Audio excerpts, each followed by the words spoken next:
আজকে বানাচ্ছি ছানা ভাপা।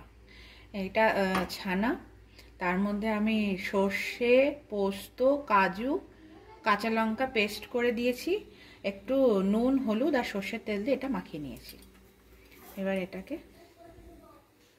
টিফিন বক্সে ঢেলে দেবো।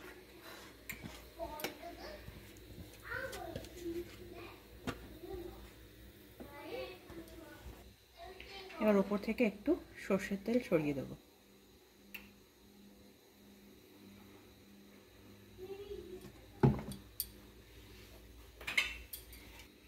বন্ধ করে দিলাম,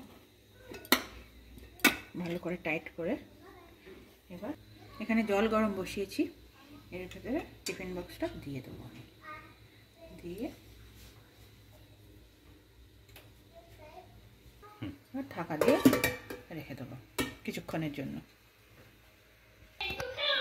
এবার দেখি এটা হয়ে গেছে কিনা, জলের থেকে তুলে নিই।